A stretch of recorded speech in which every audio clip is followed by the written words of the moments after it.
हाय लोगोफोर, good morning. आंनि चेनेलाव बयखौबो बराय हरबाय।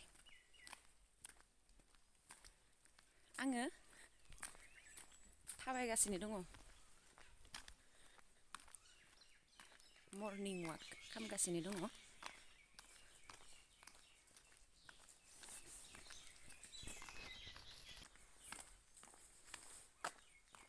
खुवा खुदुं जोबोद कुवाली परिছে। मर्निं वाक কৰি আছোঁ মই। माने आं बेखौनो बुंनो नागिरदों दि फुङाव सिखारनानै थाबायनायानो मानसिनि देहानि थाखाय मोजां। सानफ्रोमबो ना बेदर जायै जायै जोङो फेट्सआ बारायबाय। बिनिखायनो एसे पातला खालामनो थाखाय आङो मर्निं वाक खालामगासिनो दङ। खोमसि जायगायनि खुवा खुनाय। थाबायनांगौ। हेल्थ इज वेल होनना बुंनाया थार बाथ्रा बियो। मानसिनि देहायानो दोहोन। बेनिखायनो फुङावनो सिखारनानै एसे थाबायनांगौ गावनि देहानि थाखाय, गावनि फिटनेसखौ लाखिनो थाखाय। आं थाबायगासिनो दा। बेनिखायनो जों साफ्रोमबो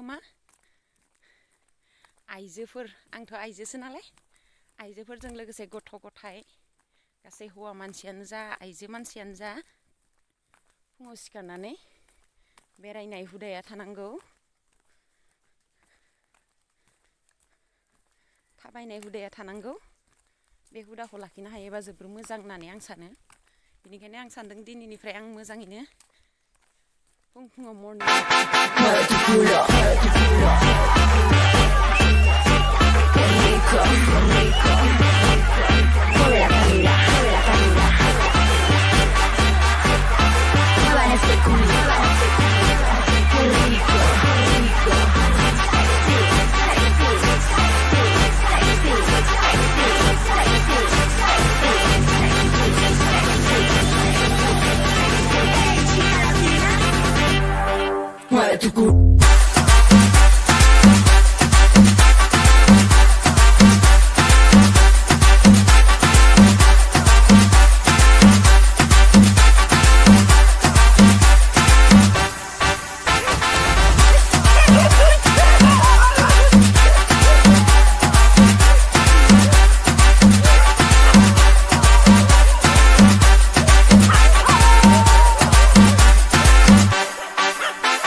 মই 2 কিলোমিটাৰ খোজ কাঢ়িলোঁ আজি। বহুত ভাল লাগিল। এতিয়া ঘৰ পালোহি, মনফিবাই।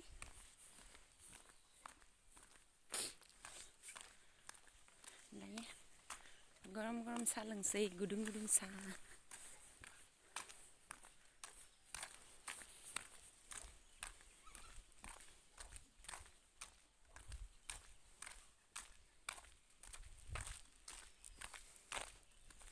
आंनि मर्निं वाकनि ब्लगखौ एसेयावनो फोजोबनाय जाबाय। बाय बाय।